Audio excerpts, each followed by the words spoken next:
Oke bosku, kita berjumpa lagi ya. Jadi di sini saya mau memberikan edukasi atau pemahaman tentang cas aki. Nah, di sini kita mempunyai produk cas aki yaitu dengan produknya BRT atau iMac ya. Nah, di sini saya lupa berapa ampere, tetapi ini menurut saya yang paling kecil. Kalau nggak salah ini sekitar 20 ampere atau berapa ampere ya. Di sini belum ada tertera keterangannya ya. Pokoknya ini yang paling kecil. Kalau buat cas aki mobil ini nggak bisa ya. Nah, jadi di sini adalah kelemahannya itu apa dan kelebihannya apa. Nah, saya kan sebagai bengkel ya teman-teman. Nah, saya selaku bengkel, makanya di sini saya memberikan tentang kenyamanan, bagaimana cara aplikasiannya di bengkel ataupun tentang kenyamanannya. Nah, di sini saya mau memberikan tentang nilai plusnya dulu. Nah, nilai plusnya di sini yang paling saya sukai itu adalah dia sudah support otomatis. Artinya dia bisa memutus pengisian ketika aki tersebut itu sudah full ya. Aki ini sudah full. Di situ. Kemudian yang kedua, di sini yang paling saya sukai di sini ada layar ya. Ada layarnya, ada mode diagnosa, terus kemudian ada juga tertera waktunya, cas ini sudah berapa lama hidupnya ya. Kemudian sudah support ketika kutubnya itu terbalik ya.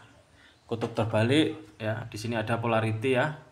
Ada polarity itu kalau kutubnya kebalik, teman-teman nggak usah khawatir meledak ini ya, casnya ya. Jadi casnya ini sudah pintar menurut saya. Nah, kemudian ya dari yang namanya produk ya, dari cas aki pintar ini pasti juga ada kelemahannya. Nah, kelemahannya di sini daripada yang versi manual seperti ini ya. Nah, kelemahannya itu adalah ketika kita menemukan aki ya, aki yang tegangannya habis sekali atau ngedrop lah istilahnya. Tegangannya itu habis sekali. Nah, kan kalau kita bicara aki, ada kan aki yang tegangannya habis tetapi sel di dalamnya sudah rusak ya. Artinya aki tersebut itu bisa dikatakan akinya soak ya. Jadi sudah tidak bisa menyimpan tegangan secara maksimal atau arus secara maksimal. Nah, kalau kita bicara aki seperti itu. Ada juga aki yang kondisinya masih baru atau istilahnya selnya itu bagus, tetapi tekor diakibatkan karena lupa matiin kontak seperti ini contohnya ya. Kalau kita lupa matiin kontak terus ditinggal bepergian kan secara otomatis tegangan aki tersebut akan berkurang sampai titik darah penghabisan ya istilahnya itu. Sampai cek habisnya lah pokoknya. Nah, dari situ kelemahan cas ini, cas iMac ini atau cas BRT ini itu adalah dia tidak bisa membaca ketika tegangannya sudah cek habis ya Pak. Kalau sudah mentok sudah habis lah istilahnya, dia tidak bisa membaca. Nah, seperti ini contohnya. Di sini kemarin kasusnya itu sama ya yang saya carikan tadi, ditinggal beberapa hari di luar kota, lupa nggak matiin kontak, sehingga kan kalau itu kan speedometer kan hidup ya. Nah, makanya di situ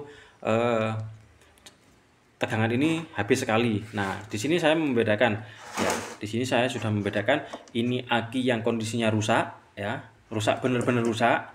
Kemudian di sini ada aki yang selnya masih bagus, dia masih bisa menyimpan tegangan seperti ini contohnya. Kita akan silakan ya. Nih. Tuh ya. Nah, ini cas yang masih bagus, sudah bisa nyimpen secara maksimal ya. Di sini akinya selnya masih cukup bagus ya, di double starter masih kuat ini, tetapi ini lupa nggak dimatikan kontaknya sehingga tegangannya terlalu habis. Nah, kita mau coba dulu.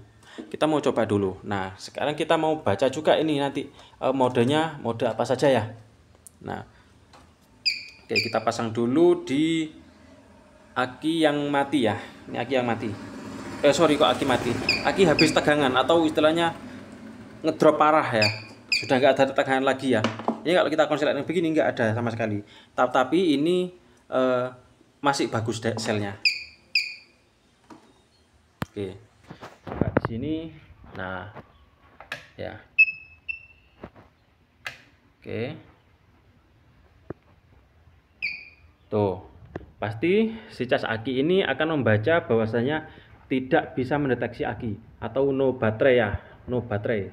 NOBT itu no baterai ya. Nah, kemudian kita mau cek juga untuk di sini aki yang kondisinya selnya sudah rusak. Oke. Tuh. Dia juga no baterai ya. Artinya ini masih sudah rusak. Kalau secara otomatis kalau sel itu rusak, parah ya, yang pertama nggak bisa nyimpen, kemudian yang jelas nggak ada tegangan di dalam akinya di sini. Nah, kita lihat untuk aki yang masih istilahnya masih ada tegangannya lah, atau masih normal. Nah, sorry. Oh, bukan ini ya, ini.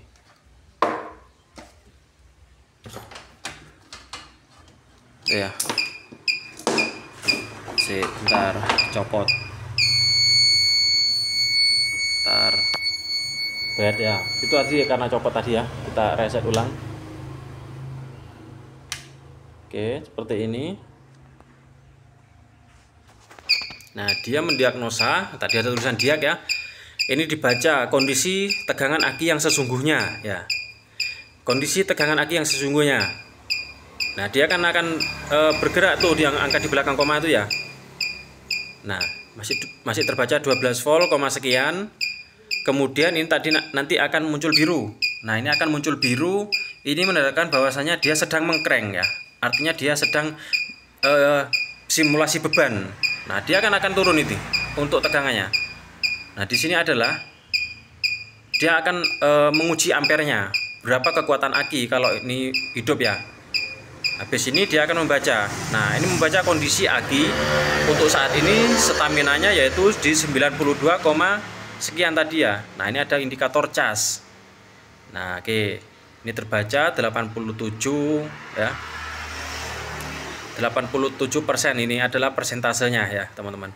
Persentase pengisian. Ini kan kalau sudah jalan-jalan seperti ini persentasenya dia sudah jalan. Nah, biasanya indikasinya kalau sel aki itu sudah mulai rusak ya, sudah agak rusak lah.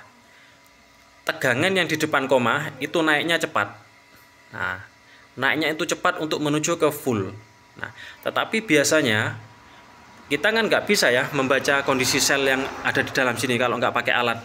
Nah, kalau kita lihat secara visual kita tidak bisa karena di sini terbungkus posisinya. Nah, makanya kita analisa di angka-angka di sini.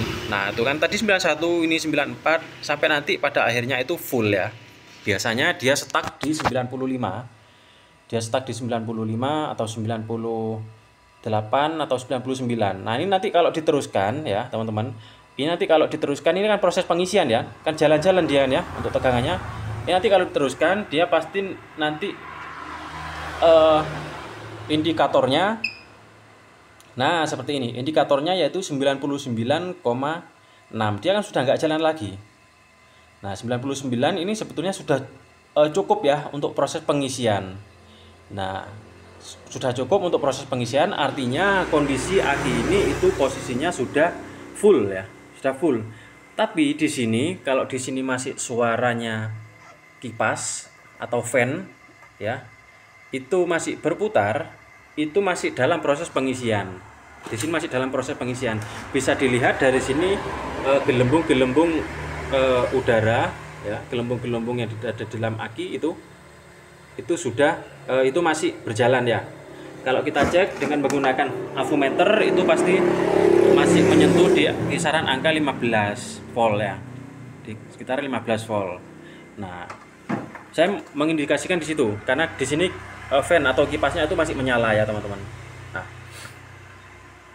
yang menjadi pertanyaan bagaimana solusinya Mas ketika kita menemukan atau ketika ada orang mau mengecas aki yang kondisinya ngedrop parah padahal akinya masih baru atau umurnya masih muda. Nah, kan kalau umurnya masih muda secara otomatis sel yang ada di dalam aki itu kan masih bagus. Nah, kita tanyain dulu kenapa kok bisa ngedrop. Ternyata lupa matiin kontak, seperti ini kasusnya. Asalkan nggak konslet ya, teman-teman. Kalau konslet itu beda lagi ceritanya. Itu pasti kalau nggak akinya rusak ya selnya kalau nggak selnya yang rusak pasti tegangannya habis ya. Nah, lalu kemudian pertanyaannya saya ulangi lagi, bagaimana kalau menemukan kasus seperti ini? selnya bagus tetapi tegangannya habis. Nah, solusinya itu adalah kita menjumper dengan menggunakan aki yang masih ada tegangannya, atau kita bisa gunakan cas aki yang manual. Nah, tetapi harus diingat-ingat ya teman-teman, kalau menggunakan cas aki yang manual itu kan nggak ini tegangannya nggak bisa otomatis kan gitu ya. Kalau ini yang saya punya itu nggak bisa otomatis. Nah, makanya di situ saya akan memanipulasi cas aki ini dengan menggunakan aki yang ada ya, atau aki yang ini yang masih ada tegangannya. Nah, jadi seperti ini contohnya. Oke. Terus kita reset lagi seperti ini.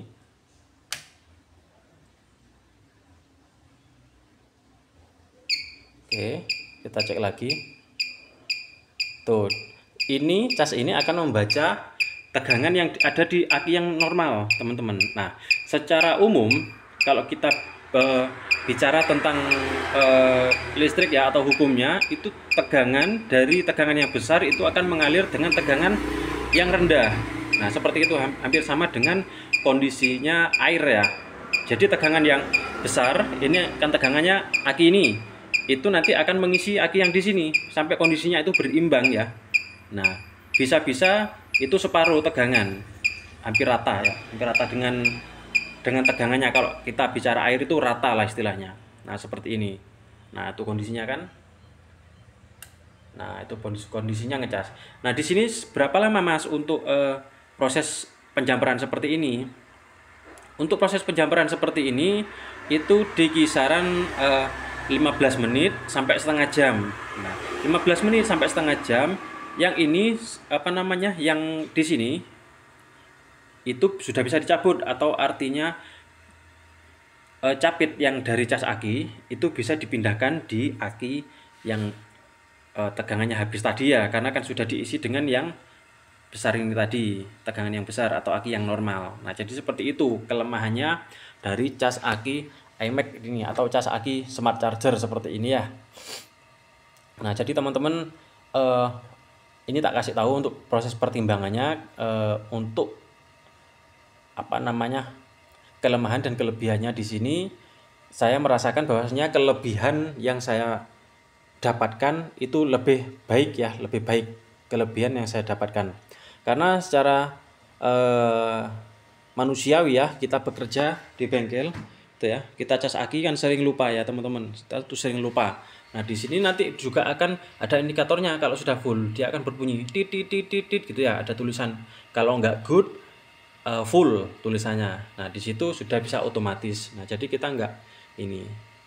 Saya sering beberapa malam itu sering lupa ya. Ya karena sibuk kerjaan ya. Kalau sudah gini kan nggak bunyi dia ya. Jadi sudah capek ya lupa. Sampai ketemu paginya. Tapi saya nggak khawatir, aki itu juga nggak panas ya. Aki itu juga nggak panas. Karena kan dia sudah support otomatis memutus ya. Nah, makanya di sini saya merasakan daripada kelebihannya, yaitu tadi kelemahannya kita harus siap aki jumperan ya kan. Kan di sini kan saya akinya ini kan aki kerja juga ya. Nah, makanya di sini ada ini capit jumper seperti ini. Ini untuk membantu mencari analisa di motor-motor pasien itu ya. Nah, oke, mungkin itu saja ya teman-teman. Terima kasih untuk video kali ini, semoga bermanfaat.